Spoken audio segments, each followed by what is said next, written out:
Welcome back to Reimagine. Here we are, past the halfway mark in 2021. I mean, well past the halfway mark, actually, at this point. It's an exciting, but also a fearful third quarter to this year as we go through it. Crypto markets, as of the time of filming, are looking a little skittish, but who knows where they'll head. But what isn't looking skittish, what isn't looking doubtful, and what I think our conferences over this year so far have really highlighted is the state of development in this crypto and blockchain space. There is so much amazing development, so much amazing talent, and so many interesting new projects coming to bear in this crypto space. And as so many we've spoken to in the past have said, sometimes when the market gets off a hype cycle, that's when the real development takes place, such that people can get their heads down, not be distracted by speculation and get stuck in. And, I think without further ado, our next guest is someone who highlights that development, that innovation, and that creation in this space, beyond the hype and beyond the cycles. So I'd like to introduce Derek Lau. He's the game director for Guild of Guardians, a fascinating new NFT, RPG, all the acronyms thrown together, but better than me explaining it. Firstly, Derek, welcome you and tell us a little bit about Guild of Guardians. Yeah, sure, Asher. Thanks for having me on. So Guild of Guardians is a mobile RPG. It's developed by Stepico Games and published by Immutable. And the goal for the game is we want to build a really fun and compelling mobile game played by millions of players, where everyone's able to turn their passion for gaming into NFTs. We're about a year or so into development since we started. We have a team of over 20 people working on it right now. And the game is set to come out on mobile, on iOS and Android early next year. All right, so clearly an exciting project. The NFT space, to quote a great movie, is so hot right now, let's just say. And even with a market downturn, in the general crypto space, I sort of feel like NFTs are riding a slightly different wave. They sort of have a little bit of their own vibe going. Tell me a little bit, as someone deep into the space, tell me what you see in the NFT space and that innovation and sort of hype and development going on there. Yeah, NFTs have obviously received a lot of hype over the last 6 months. And by hype, I mean mainstream media attention. I think this is incredible for the space. It's the short-term kind of price speculations aren't that important. What's important and what's impactful here is that people now know what an NFT is. People have heard about what NFT is. They've at least seen the acronym. Some people who have been piqued by the interest here and they've looked into it. And so just the idea of what an NFT is now much more commonplace than what it was 6 months ago. And that's huge because it accelerates kind of mass adoption of this concept. And it allows all these different projects to be able to use NFTs in their products and for consumers or people in the community to instantly kind of get what they're trying to do. And so we think that is really impactful. And ultimately, we're going to reach the stage where everyone in the world knows, what NFT is. I suppose, knowledge, of course, is critical in getting people familiar. And there are more elements I want to touch in on that in a little bit. But I suppose I wonder, looking at the development of, collectibles as a whole, I'm talking both, the sort of classical, traditional, tangible collectibles and also now into NFTs. I feel like the crypto space has been, obviously in many ways pioneering in that space. In essence, you could argue Bitcoin was the first iteration of a sort of collectible in some ways. That's a controversial statement to some, but in general, there's only 21 million. It's a finite resource. It's a deflationary Then we move on to the sort of more the non-fungibles, and you get your initial outlay with like crypto kitties, and it's fun and people can play with it, but its interactability is certainly limited. Then you start getting your Gods Unchained. Now your Guild of Guardians. You're starting to get into that market. The gaming space, the loot space, the RPG space. How does this continue to iterate? And I suppose my real question to you, Derek, is at what point do you subsume the sort of more traditional collectibles market, whether that be Pokemon cards, in a physical space, or your sort of loot boxes that don't have that blockchain backing in the digital space? Sure. So what I see happening is, or what exists already is, there's already a massive market for digital items and digital assets. It's just that no one actually owns them. So there's hundreds of billions of dollars spent on like skins and other things in games alone, right? And so this market already exists, and there's a massive amount of people who are already familiar with this concept where there's something digital that they can own and trade, right? Even if it's not real money. And so what I see happening is that the application of NFTs as a technology to kind of empower all these creators, it could be games, it could be collectible projects, could be other even more creative things, but basically empowering users to actually own these and know that they're proverbially scarce and rare assets. So in your example, they're knowing that there's only 21 million of something, right? So I think this is going to become a part of the design of many things that we'll see in the future, in particular games. So part of the core design of games. I mean, it does seem a natural fit, and I sort of feel a lot of people got a lot of hype going in NFTs for the sort of art space, and there was sort of this mainstream backlash of what do you mean? How can digital art continue to have that sort of original value if I can just go and copy paste it, take a screenshot and I own the same thing? Why am I spending $69 million on a Beeple, whatever it might be? But I think that sort of same hesitancy and confusion doesn't really exist in the gaming space, where I think people immediately recognize the sort of the value added here, that, okay, now this is actually something that I can own, I can be trackable, that can be accountable. You can know how many exist. It's on this blockchain that is immutable, and those, in the gaming space, but also just generally can recognize the sort of value of cataloging and keeping that accountability. Would you say that's a fair statement? Yeah, I'd say that's fair. So like for any NFT, you have the collectability value. So for a CryptoPunk, it's very collectible because there's only 10,000 of them, and they're one of the first NFTs effectively. And so you have that. So that also exists for any gaming NFT, but you then get added the utility value of it. So it no longer becomes just a collectible, like an artwork that you collect and that you can show off and that's very prestigious. It retains those properties, but it also gains this additional utility value where you can use it in something, so in a game, for example. And furthermore, you're potentially able to use it and get something back. And so I expect that the utility aspect of NFTs generally is going to increase. And it doesn't have to just be you can play it in a game. It might provide users with access to different things. Maybe you get early access to something. Maybe you get some real life utility out of it as well, which we're already seeing from various NFT projects. So I think the utility aspect is one that's kind of going to increase moving forwards. Absolutely. And I think that's a sort of a value add that people can really recognize. But I suppose, all right, so, I was having a look earlier on the Guild of Guardians website, taking a look at, some of the FAQs you've got listed there. And, it's intended to make things very accessible, very, very usable, even for people unfamiliar with the crypto and blockchain space, those who haven't interacted with NFTs. And, one of the things that you described there is how to set up a wallet and, suggesting you using MetaMask and all these things. And, I sort of wonder, I mean, obviously the gaming community as a whole, pretty savvy folk tend to be a little more technically and IT savvy than the sort of general audiences. But still, a lot of people just want to sit down and play their game, whether that, be, pay some dollars and or whatever it is and sit down and play their game. How much do you think that sort of extra step of having to set up a wallet and having to interface with a blockchain in a way that they might find intimidating, or just unfamiliar, is going to hold back this industry? And do you think it's just a matter of time, and eventually this will just become part of the plumbing and no one will notice? What's your sort of take on that development? Yeah, it's a great question. I think there's obviously both perspectives. So some people will believe that we should just onboard everyone into crypto. Everyone should know what a seed phrase is, and like that's kind of the way to go.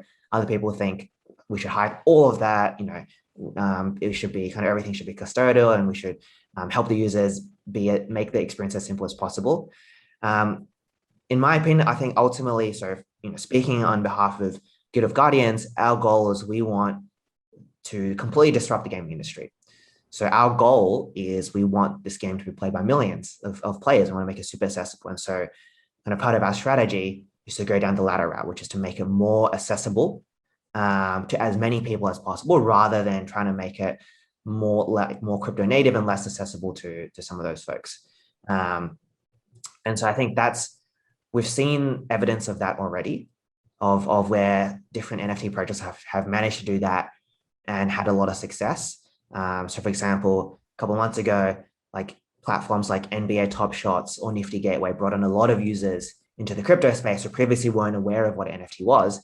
And they had systems where people would just deal with it in credit card, things were priced in USD, you could sign up with an email and log in, email and password without creating a wallet.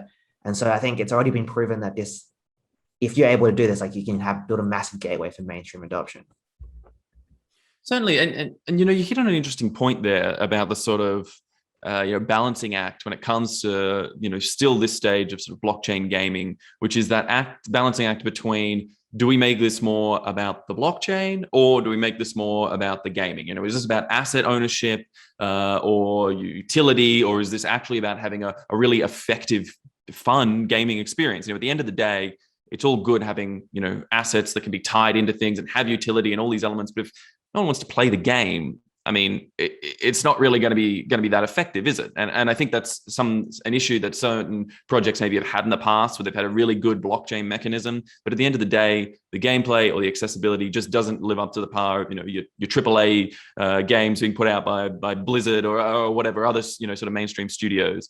Where do you fall on that line? And when you were in development, how did you think about this balancing act? So our goal is that people can play and earn. So what we mean by that is they're playing a game, like you said, and they're enjoying it. It's fun. They're playing with friends. They're progressing the game, and it's a good use of their time. It's like entertaining, right? Compared to all the million other entertainment options you could do, and they're also able to earn. So we think that there should be both, right? And ultimately, like what we're trying to do is we want to build a base game that's fun, even without blockchain, and then we want to use all the NFT economy elements, the trading elements, and all these other elements to make it 10 times or 100 times better. So the base game is must be good. People want to enjoy spending time on it, and it doesn't feel like work, right? And then all these other elements make it just so much better. So that's kind of where we're trying to head in Guild of Guardians.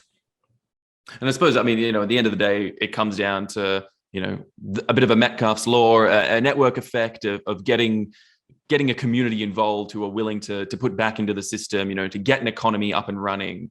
How have you seen that happening? I mean, I know you had a pretty successful, pre-sale launch, went off pretty well, but how are you finding those community elements as you're still, sort of launching the game out at the moment? Yeah, I think community is very important. Everyone in the NFT space basically says their community is their unique advantage. Which is you hear the refrain a lot. It comes up a lot. Yeah, exactly.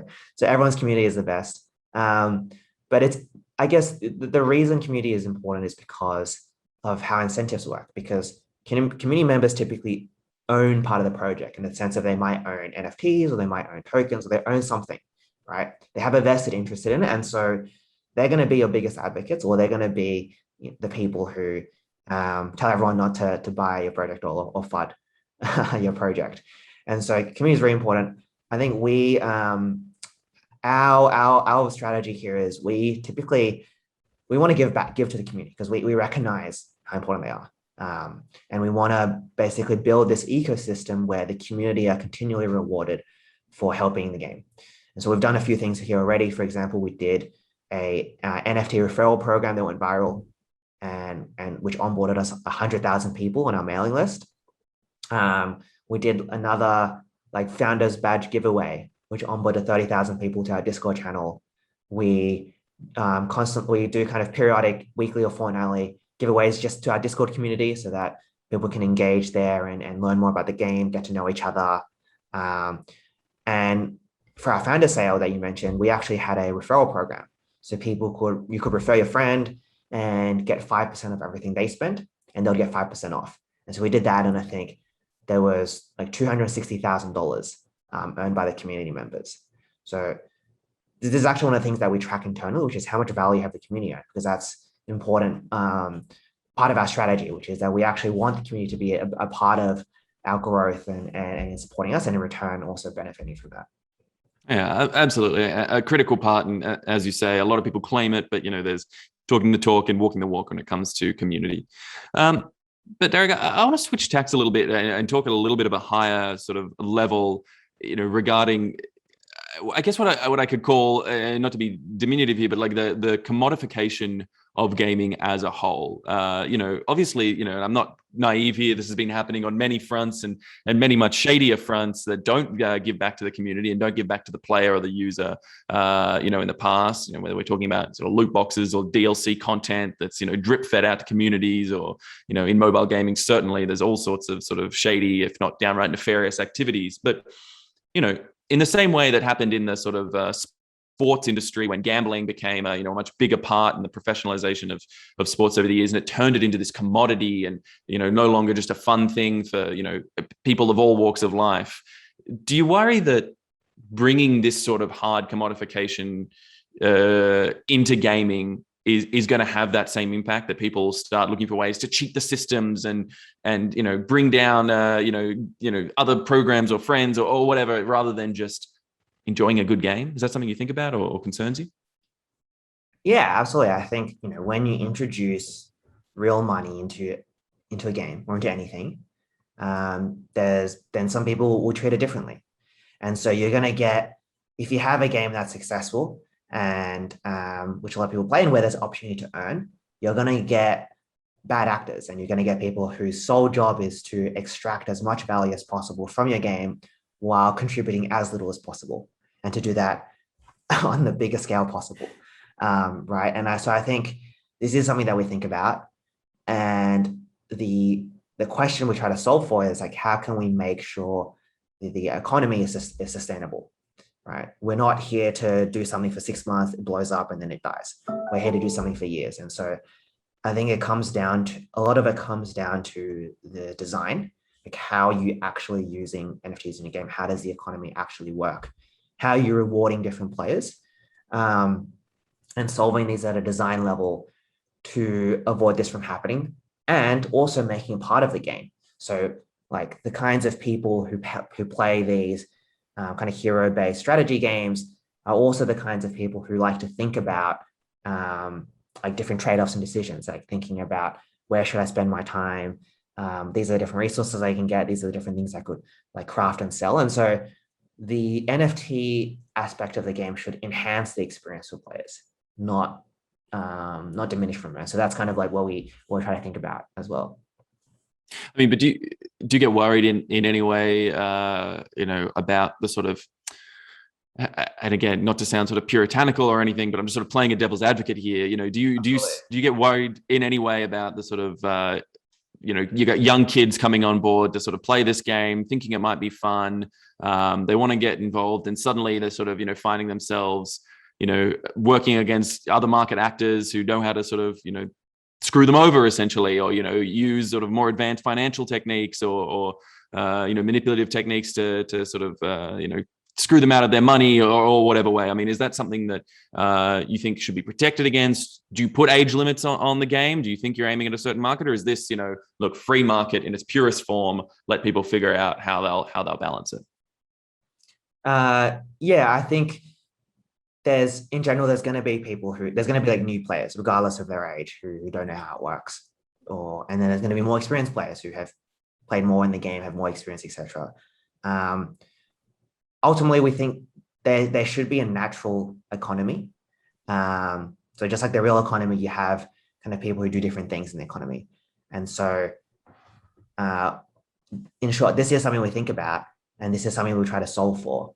So for example, how do we still create a place and a role for even newer players who are joining the game,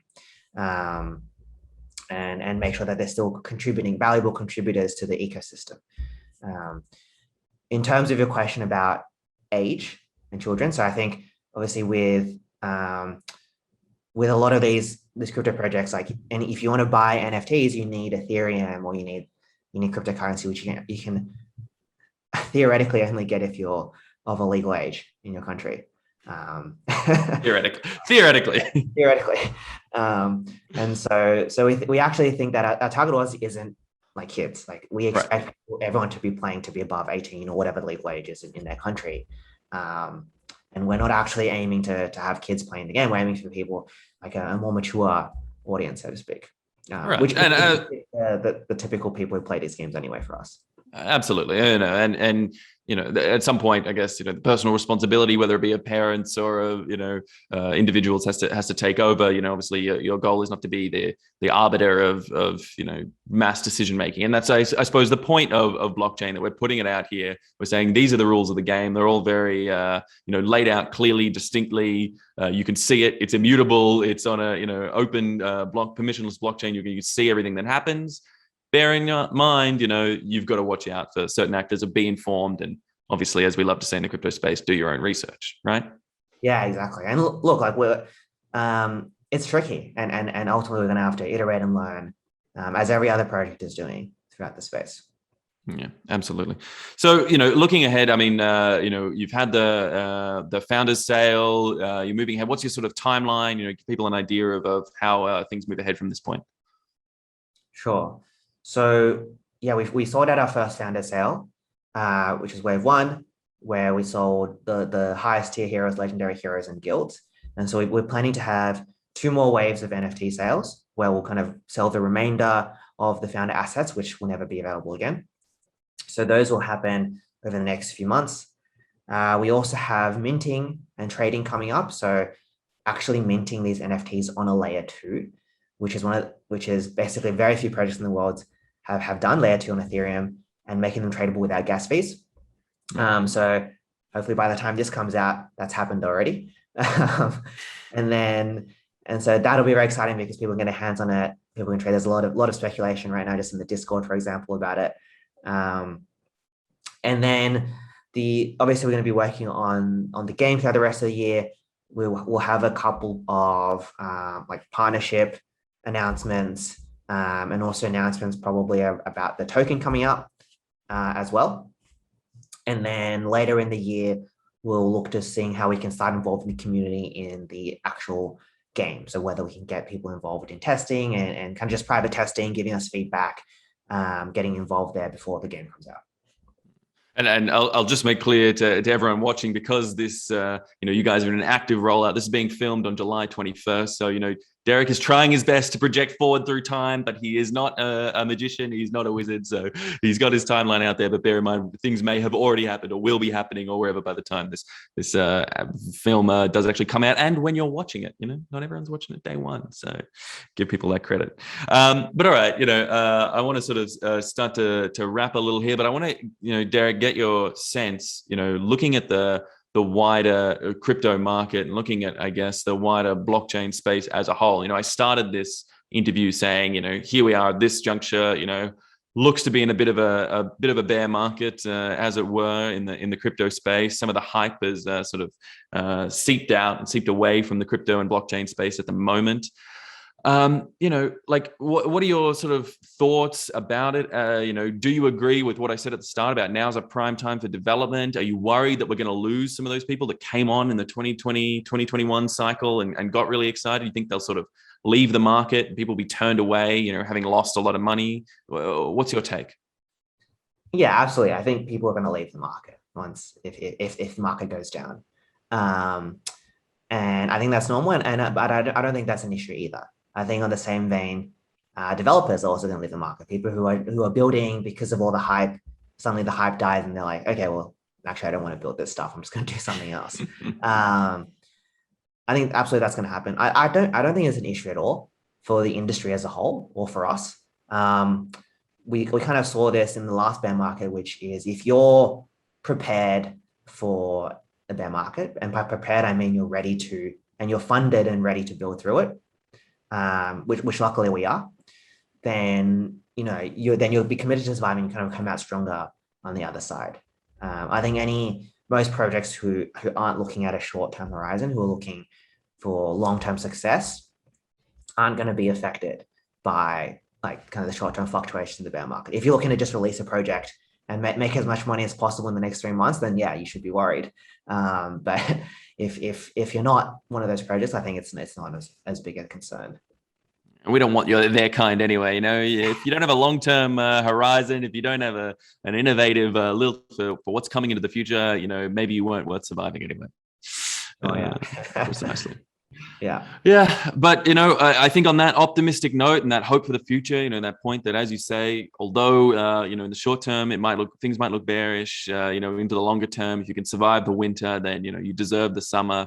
Derek, I want to thank you so much for taking the time to speak with us. Such an important and interesting juncture, going on in the crypto space at the moment, and great to see, as I said, so much valuable development. Like to give our guests the last word. Maybe tell our audience where they can go find out a little bit more about Guild of Guardians and the next steps. Yeah. So for anyone who's interested in Guild of Guardians, kind of a play and earn mobile RPG, I'd really love it for you guys to just come check out our community. So you can either visit our website, www.guildofguardians.com, and in particular get involved with our Twitter and Discord, which is where all the action happens. We have a lot of people who'll be more than happy to welcome you to our Discord and answer any questions you have there as well. All right. Fantastic stuff. Derek Lau, thanks so much for speaking with us. Thank you very much.